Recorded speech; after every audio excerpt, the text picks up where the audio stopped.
Connolly, and I'm the founder of Cherry Horse Welfare International. I raised quite a lot of money kayaking the Channel and then cycling from Brighton to London. Cherry Horse Welfare International was born around about a year ago, maybe a little bit longer now.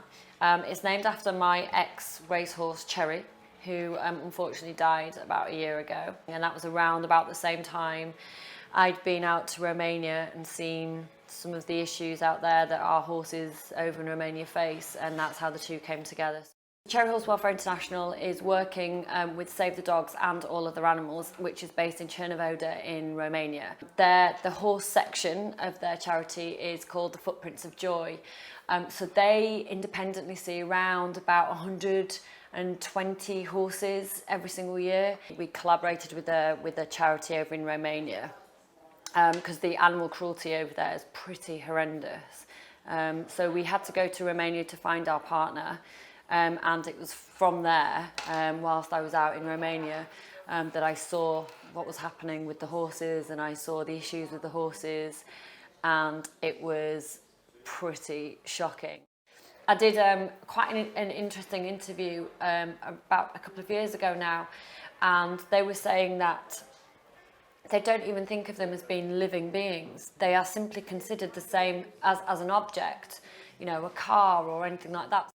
People just think, you know, because they're such big animals, people think that they're quite robust, they can cope with it, they can deal with it. It's the complete opposite. Something that is important for me is showing how intelligent, how clever, how sensitive horses are.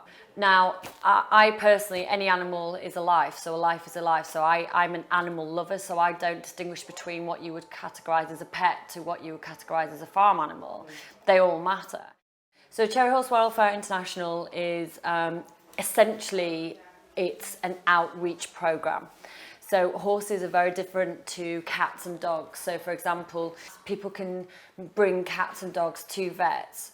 Horses are huge, great big animals. So logistically, it's very difficult, should a horse need help, to bring a horse to a shelter or to a vet. So our outreach program is basically, we go to them. What we try and do is we try and go into the community, build relationships with the owners of these horses, whether they're the farmers, whether they're the gypsy community, whoever it may be. We want to go out into the community, build relationships with them, offer non-judgmental help. That's to offer better fitting equipment, whether that's food, whether that's rugs, help with provide farrier care as well, anything at all. And it's about going out there, not judging them for the state that those horses are in, trying to understand how difficult life in general is out there, and then actually offering help for them. Absolutely every single penny goes directly at the moment to Save the Dogs. One area that it's working currently, there's around about 20,000 horses in a 10-mile radius. We can't see that many horses, but that's roughly how many horses we have to deal with. The money at the moment is going literally to buy food that the horses otherwise would not get.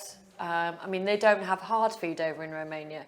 They don't often feed them hay, you know, which is a basic requirement of a horse day to day. So we provide food. We pay for the vet to go out. We pay for the fuel for the vet to leave Save the Dogs, to go out into the community, to administer healthcare. Their donations are going to hopefully try and prevent terrible things from happening to the horses, as well as just making their lives just that little bit more bearable. Other issues that I do get faced with quite regularly, whether it's to do with the dogs or the horses, is why Romania?